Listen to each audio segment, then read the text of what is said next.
Men don't deserve love. I know how that sounds. I know someone is listening to this right now thinking, she's bitter, she's angry, she doesn't mean it. And maybe you're right. Maybe in 5 years, I'll look back and soften those words into something more forgiving. But right now, in this moment, sitting in this kitchen that I poured my entire life into building, I mean every single syllable. Do not ever trust a man wholeheartedly. That was my only mistake on this earth. The only one. I did everything else right. I worked hard. I was faithful. I was present. I was patient. I was the kind of wife that women in movies are supposed to be, and real women are told doesn't exist anymore. And none of it mattered. None of it was enough. Because the evil man I called my husband was never really my partner at all. He was only married to ruin me. She picks up the letter from the counter, holds it, doesn't look at it. She has already memorized every word on it. I keep sitting here trying to figure out the exact moment it all went wrong. Was it gradual? Was there a single day, a single decision, a single door he walked through that started all of this? I keep replaying years in my head, like I'm looking for a crack I missed, a sign I ignored, something I should have caught sooner. And the worst part, the part that makes my chest feel like it's caving in, is that I did catch the signs. I saw them. Every single one of them. I just loved him too much to believe what they were telling me. This letter in my hand is a mortgage notice. $280,000 borrowed against a home that was supposed to be paid off. A home that was supposed to be ours. A home that was supposed to be the one thing in this world that nobody could ever take from us. But before I tell you what I found, before I tell you what he did and what I did about it, I need you to understand something first.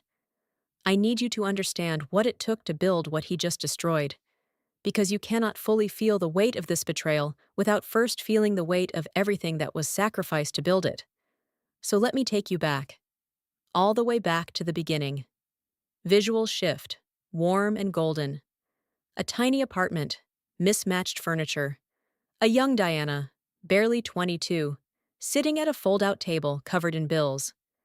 Young Marcus across from her, notebook open, eyes full of fire and dreams.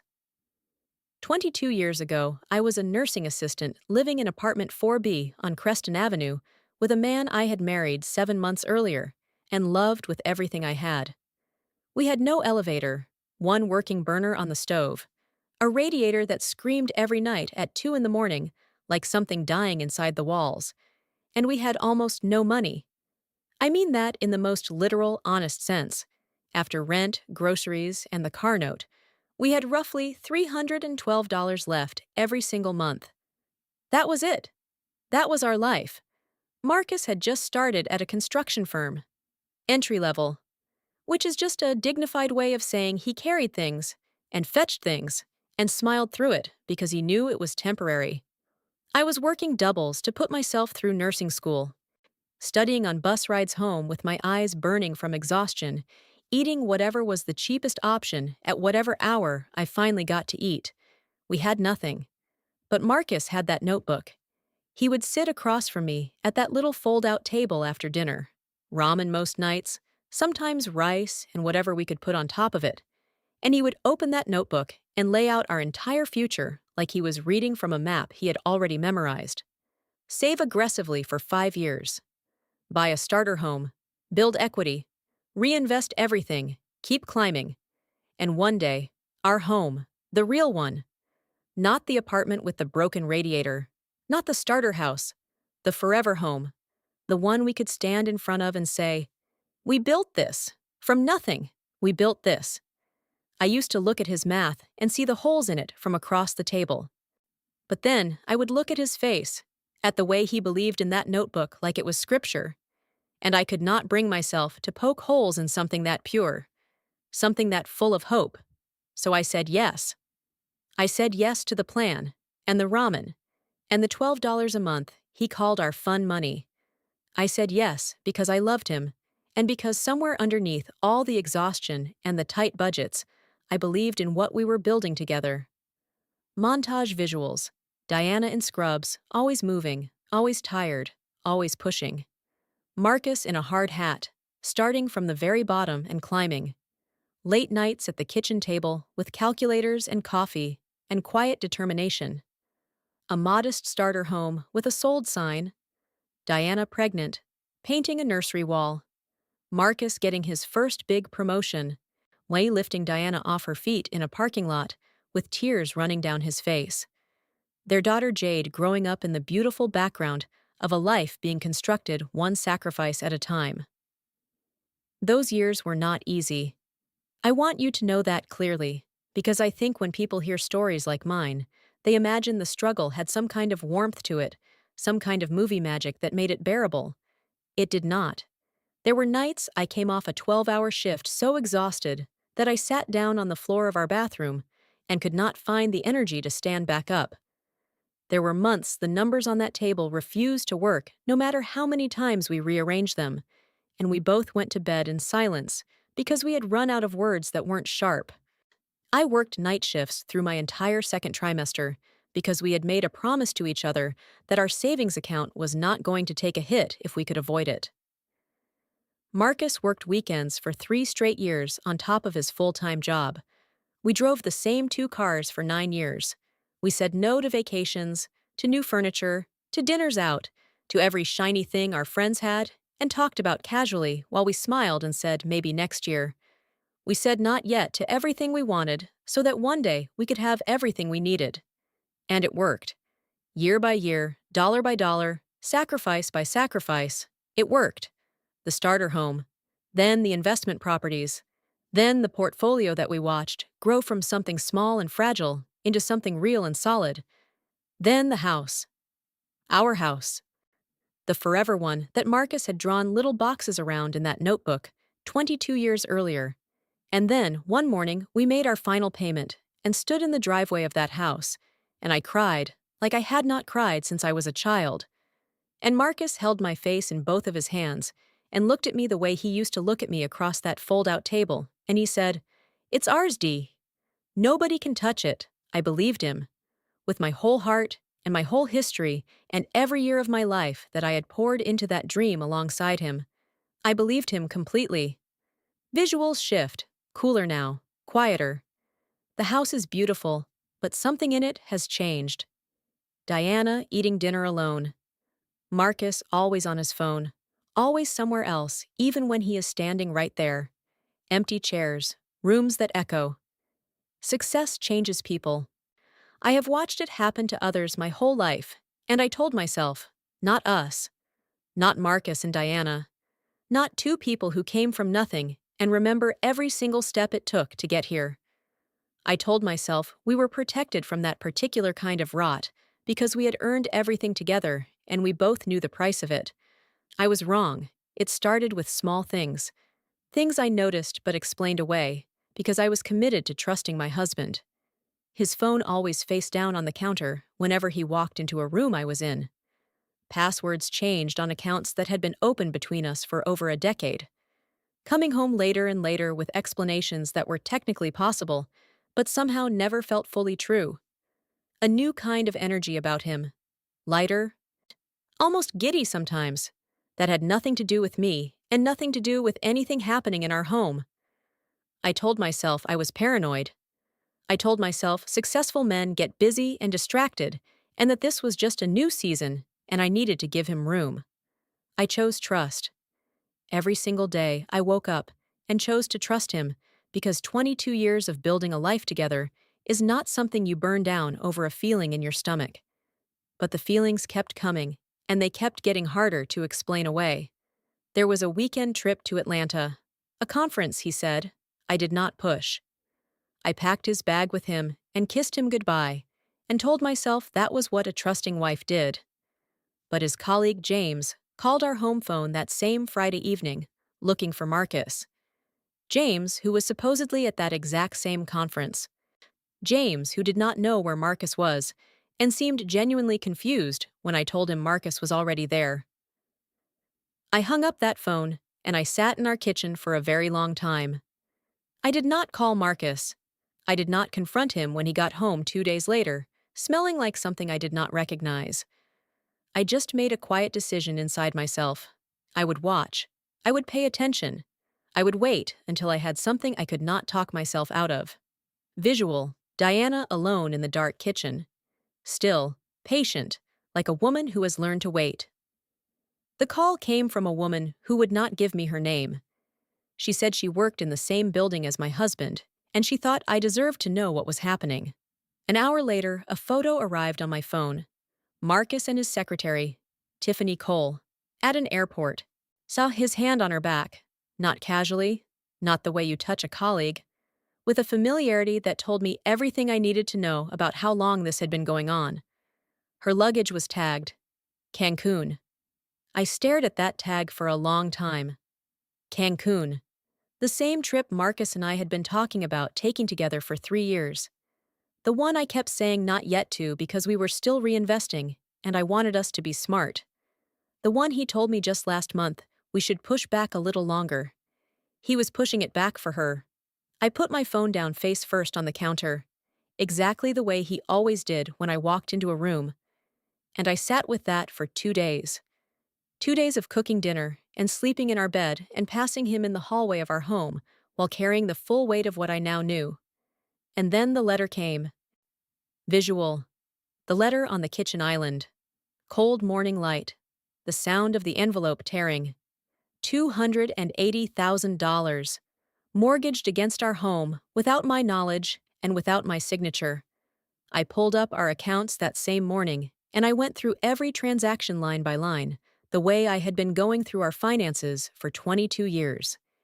$8,000 to a luxury travel agency, $3,400 at a high-end department store, dinner receipts from restaurants he had never once taken me to. All of it. All of it charged to a credit line he had secretly opened using our home. Our paid off, untouchable, nobody can take it from us home, as collateral. He had spent 22 years watching me say not yet to myself. And then he took everything I had said not yet for, and spent it on her. Diana sits completely still, the house silent around her. I want to be honest with you. There was a moment, just one moment, where I felt something inside me try to collapse, where the full weight of 22 years pressed down all at once, and I felt what it would feel like to just break, to fall apart on that kitchen floor and let everything go. But I did not break, because I am a woman who worked night shifts while carrying a child. I am a woman who stretched $300 across 2 weeks of groceries and made it work beautifully. I am a woman who read every financial document this family ever signed, every mortgage, every investment, every account, because I was never just the woman who loved Marcus. I was the woman who made sure everything Marcus dreamed up actually stood on solid ground. He forgot that. Somewhere between the struggle and the success, he forgot exactly who he had married. And that was his greatest mistake. Visual. Diana getting up from the island, walking to the home office, pulling out a thick brown folder from the drawer, sitting down, opening it, focused, calm, dangerous. I called Carol. I told her everything over lunch and watched her face go through 5 different emotions in 40 seconds. Her brother Stephen is a real estate attorney, one of the sharpest ones in the state, and when I slid my brown folder across the table to him and he opened it and began reading, the first thing he said was that the mortgage Marcus had filed against our home was fraudulent. In our state, both spouses are required by law to sign any mortgage instrument taken against jointly owned property. Marcus had signed a loan. The lien was illegal. It could be contested and voided entirely. The second thing Stephen told me was that every dollar Marcus had spent on Tiffany legally constituted marital asset dissipation, meaning in any divorce settlement, I would be entitled to full compensation for every single cent.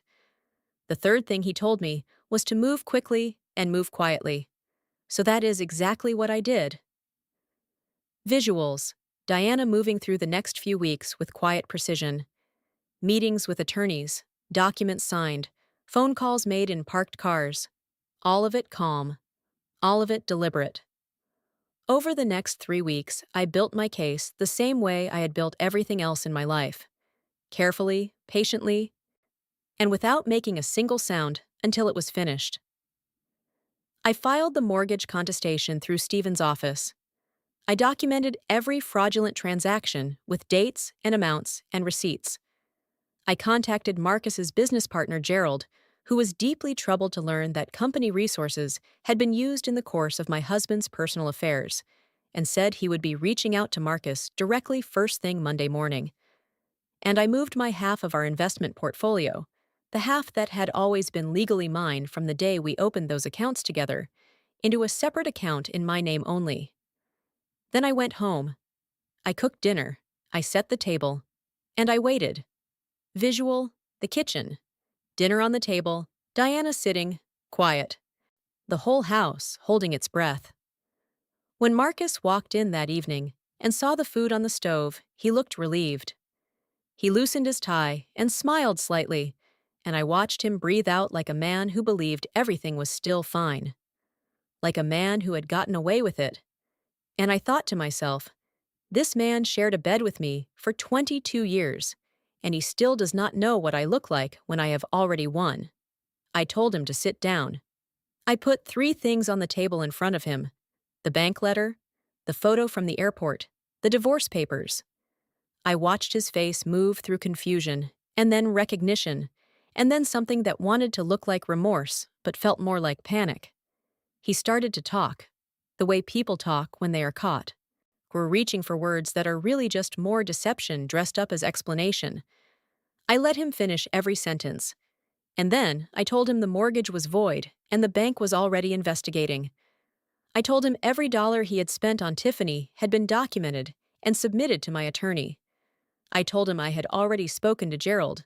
I told him my half of everything we had spent 22 years building together was already in my name exactly where it belonged.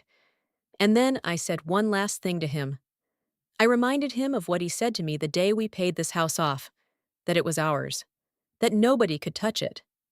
I looked at my husband of 22 years and I said, "You were right. Nobody could. Except you." I picked up my purse, I picked up my keys, and I walked out of that house. Quietly, the way I had done everything. Sir visual. Diana walking out. The door closing softly behind her. Marcus alone at the table. The beautiful house around him feeling suddenly like a place he has never been before. 6 months later, I bought myself a house. Smaller, simpler, brighter in a way I hadn't expected. And mine in a way that felt entirely different from anything I had owned before, because this time there was only one name on the deed. Only one person who had earned it. Only one person who would ever decide what happened inside those walls. My daughter Jade helped me move in. We carried boxes and laughed, and somewhere in the middle of the empty living room, she stopped and looked at me with those serious eyes she has had since she was 7 years old, and she asked me if I was really okay. Not performing okay. Really okay. I looked around at those new walls. Of course, that new light. That new quiet that had nothing frightening living inside it. And I told her the truth. I told her the first home her father and I ever shared was a tiny falling-apart apartment on Creston Avenue, and I had been happy there. Because it was mine. Because I was building something from nothing, and I knew it, and that knowledge made even the ramen feel like enough. I have done it before, I told her. I can do it again. I pressed the house key into her hand. And I told her, this time, only my name is on it. Visual, Diana and Jade in the sunlit living room, laughing, starting again. People ask me if I am bitter. I tell them no, and I mean it with everything I have left. Bitterness is a cage.